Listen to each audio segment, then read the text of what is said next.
Remember, I said we're on the same team? Bringing that back into it, you have to disarm them with kindness, even though that is very hard at times, and keep reminding them that you have their students' best interest in mind. You have counseling skills that allow you to do that, even with a parent.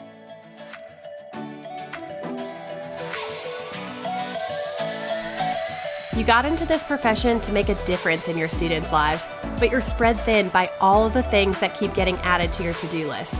I can't create more hours in the day, but I can invite you into my Counselor Click where you'll finally catch your breath. Come with me as we unpack creative ideas and effective strategies that'll help you be the counselor who leaves a lifelong impact on your students. I'm Lauren Tingle, your high school counseling hype girl, here to help you energize your school counseling program and remind you of how much you love your job. It is hard when you feel like you are constantly fighting an uphill battle for people to understand what you do and see the value behind what you do. I know it's a constant push and pull to get to that place of equilibrium. We swing back and forth along this pendulum of, I'm going straight to the White House to advocate, and then throwing in the towel, like everyone should know what I do and care about what I do. It's like, who cares anymore? You get to one of those points or the other pretty often. So I don't know where you find yourself on this spectrum today or this school year, but I guarantee that at some point in your career, you're going to find yourself in both of these camps. So let's talk specifically about this idea as it relates to parents. I have stories for days about parents who didn't understand or appreciate what I did. And I know I don't have these unrealistic expectations. Not every parent is going to care about what I do or be interested in what I do, but it does get tiring after a while thinking, well, I need to advocate or I need to stick up for myself or tell them constantly about what I'm doing in the school or if I can't get back to them where I've been. If we go to the extreme, I also have stories about parents who are just plain mean. So definitely, I would say those ones didn't understand what I did as a counselor. A mantra I found myself saying a lot in light of parents being frustrated, like we're in a conversation together, I would have to remind them that we're on the same team. And I would feel like we're having a really big misunderstanding if we don't get it that we're on the same team. Like I would laugh to myself thinking, I promise I do not get paid enough to be in it for the money. I have my own kids at home or at daycare, and I'm here because I care about your student. I don't know how to communicate that any differently or any better than what I'm trying to do right here. Like I always have students' best interests in mind. There's not much to gain selfishly from this job where you're just constantly pouring out. So maybe you got into this counseling role because of how great your high school counselor was, or maybe the opposite. That person didn't exist. So you're like, I'm going to step in and I'm going to fill this role for future students. You know how much you felt the lack and how good it could have felt or how well you could have benefited from having somebody that was a high school counselor who was in your corner. We have to remember that parents' views of what you do may be shaped on their own personal experiences with a counselor, whether that was good or bad or non-existent altogether. Their views of us also, I know this sounds silly, but it might be swayed by the media. Political things aside, I'm talking about like movies or TV shows. I mean, can you think of a school counselor that was even portrayed in a realistic light on TV or a nice light that wasn't just this guidance counselor sitting behind a desk who just was out of touch with students? Probably there's one that I can think of. Tammy Taylor, Friday Night Lights. Like if you get that reference and you're a Friday Night Lights fan, then we're definitely best counselor friends forever. But there are so many more really horrible examples of counselors out there on TV shows and in movies. So I'm definitely not saying that all crazy or ungrateful parent behavior comes from misunderstanding, because there are just some out there who are just plain mean or rude people. But some of that comes from parents just trying to do their best, but not knowing what your role is or what it could be. Just with any relationship building that you're doing, whether that's with a student, a new acquaintance outside of school, like you're out making a friend, or in this case, a skeptical parent, you have to disarm them going into a conversation. And sometimes you don't know it's going to be a difficult conversation until you have run into the brick wall and you realize, wait, we are at a standstill. They are not budging, or they're really mad right now, or they came in here ready to pick a fight. Like, you don't start your day wondering who's coming in to pick a fight with you. And I'm saying all of those experiences because I have had them, I've lived them, and I've hated every second of those experiences. Grad school does not prepare you for the parent who wants to brawl in the parking lot. But pause. Remember, I said we're on the same team? Like, bringing that back into it, you have to disarm them with kindness, even though that is very hard at times, and keep reminding them that you have their students' best interest in mind. You have counseling skills that allow you to do that, even with a parent. Now, again, I said, I don't think grad school, it didn't prepare me for that. I don't know about you, but it did not prepare me for the parent conversations that were going to be really hard. So ask questions, stay the calmest person in the room, and be solution focused to move that conversation forward. I actually had a conversation with a friend of mine who is getting her doctorate in an adjacent kind of arena. She's working with special ed teachers, but she told me that they are using AI to generate parent conversations and to simulate what those would be like. And she can put in information like the parent is angry about this, and then it records the teacher giving that feedback and having that conversation and really bringing the conversation to a place of peace and moving forward with ideas and moving to a good place. And so I thought that was interesting. And maybe you could reach out to me and let me know if your grad school programs are doing something like this now. But that was not a thing a few years ago when I was in grad school. I know you're tired of the, quote, advocacy efforts that you have to do all the time, but this is just one of the places that it's really going to pay off. When parents even understand like a tiny sliver of what you're doing all day, they're much more willing to be forgiving and kind when you call them back at the end of the day instead of within the hour. I found that even saying something like, "Hey, Miss Nelson, I'm so sorry I've been tied up with crisis after crisis today. Thank you so much for your patience. I'm just getting back to all of this morning's phone calls." Or something like, "Miss Metcalf, yes, it's so good to hear from you. I know I had those 3 voicemails from you today that did sound really urgent. That's why I am so glad that I could get back to you before the school day was over. This morning was just crazy. I was in classroom after classroom doing lessons on scholarships and teacher recommendations. You know, it's just that time of year." You'd be so surprised at how many parents don't know that we do classroom lessons. And let's be real, when that's on your calendar, you come in for the day and head straight to a classroom. You do not have time to pass go. If you spill your coffee on you, you're doing a presentation with coffee down your white shirt because there is no room for rescheduling this stuff.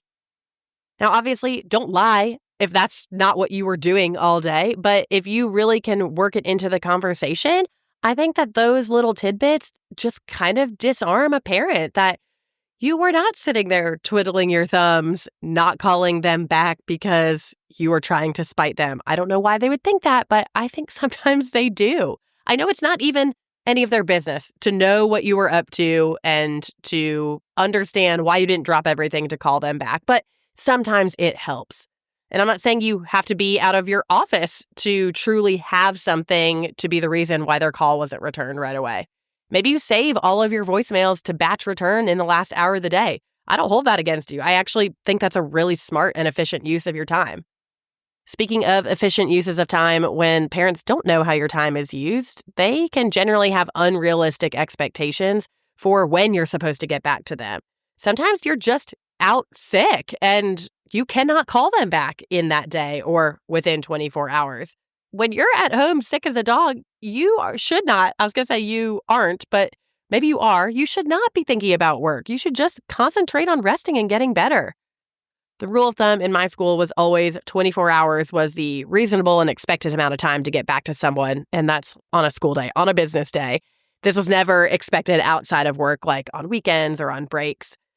If you find that your parents aren't understanding or they actually need more training about this to kind of get it into their brains about what the realistic expectations are, maybe you put up an email away message at night or on the weekends. And this is not something that you have to do manually every time you leave the office. It's really simple to automate depending on whatever your email service provider is or the program you use on your computer. Just look it up on YouTube, how to set that up if you don't know how to do that for Outlook or Gmail.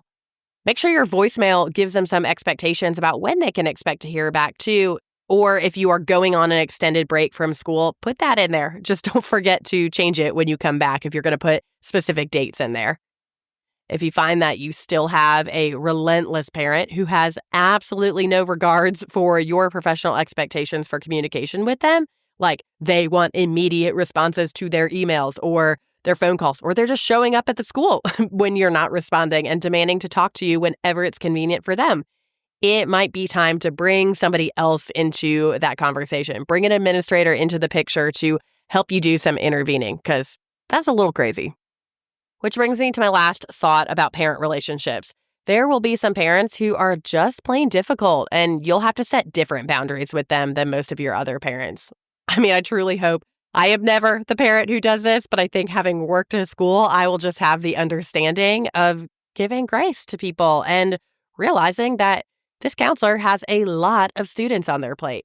I hope this isn't something that happens to you often, but if it does, or if you even have a few of these, we know how much time they can take up and how much energy and headspace that they can dominate during your day. So I hope that you have some supportive administrators who can step in. And I've been on both sides of this coin. I have had very supportive administrators, and I've often felt left at the dust to fend for myself without somebody who cares. You already know which one of those makes you feel better and which one of those makes you want to quit your job and never come back, no matter how much you love your students. There are definitely levels of intervention here. It usually starts with a phone call and then an in-person meeting. And then if you need an administrator present just to be an extra set of eyes and ears in a tough meeting, bring them in. You can escalate that to whatever level you need to. But it could go higher than that. There might be times when you need to bring in a district liaison if things are escalating. Now, I'm obviously not a lawyer, but you know when you need to bring in the bigger guns, or when you need to pass this off to someone else because it's above your pay grade, which most things are, right? If you are running head on into this really tough parent all the time, then damaging the relationship with that person is probably the least of your worries. You are agreeing to disagree, and it's time to move on. In most cases, I think you're going to try and maintain a relationship with that parent because chances are, if you are alphabetical, you might be working with them for 4 years. Or maybe they have multiple kids, so you're going to work with them for longer than 4 years. Just as an encouragement, you have the counseling skills to do this. You probably didn't think that you would be using your counseling skills to work with parents, but you can do it. You want to reach a mutual understanding, including reminding them of what we talked about in the beginning here, that we are all on the same team. If they can see how much you care about their student and their student success, then I know that you can work through whatever it is to get them to the place where they can see that your words are true and honest and you are being genuine about getting to the heart of whatever this is that is causing a rift in the first place. Now, I don't know what examples are coming to your mind with you with this. Maybe you're an intern and you're really green to the profession. So you're like, what in the world could make a parent so mad? I'd say, speaking from my experience, that rules that they want overturned are especially things that they can get mad about. They want special exceptions for their student. They're having difficult relationships inside the school building. So maybe a teacher was mean to the student, or a teacher doesn't teach the way a student can understand. And there's just some sort of relationship that needs mending somewhere else in the building, but they feel like you're the person who can do it, that you're the mediator, that you're the person to listen to about the situation. And I have found myself stuck in a lot of the middle of those situations as the counselor. But again, as an encouragement, you do have the skills to work through this and to be that mediator. And I hope that you know that and you're confident in that.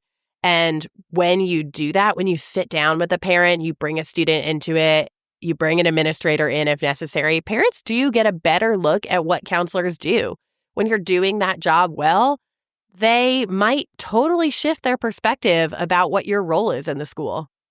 It doesn't usually come in the form of this big intro meeting where you get to share about what you do, because a lot of parents don't come to that. But through all of these little experiences and touch points with parents, my hope is that a parent will come to the realization that you do really good things in the school to help their kid. And it might be a situation where you help them personally, like you help that parent and student personally, And it gives them this eye-opening experience because now they have a front row seat to the ways that you're helping students, specifically their own. And I found that once you get certain parents on board, your credibility will spread. They can be your biggest fans or they can be your toughest critics. And you hope that you can win them over to spread that to other parents so that you can have enjoyable parent relationships. Let's make sure that parents understand our roles as school counselors through the conversations we're having with them, the meetings we're hosting, and the way we're communicating about student needs. I hope this was a helpful conversation to have, and I will see you next week. Thanks for listening to today's episode of High School Counseling Conversations. All the links I talked about today can be found in the show notes and also at counselorclick.com/podcast. Be sure to hit follow wherever you listen to your podcast so that you never miss a new episode. Connect with me over on Instagram. Feel free to send me a DM at counselorclick. That's CLIQUE. I'll see you next week.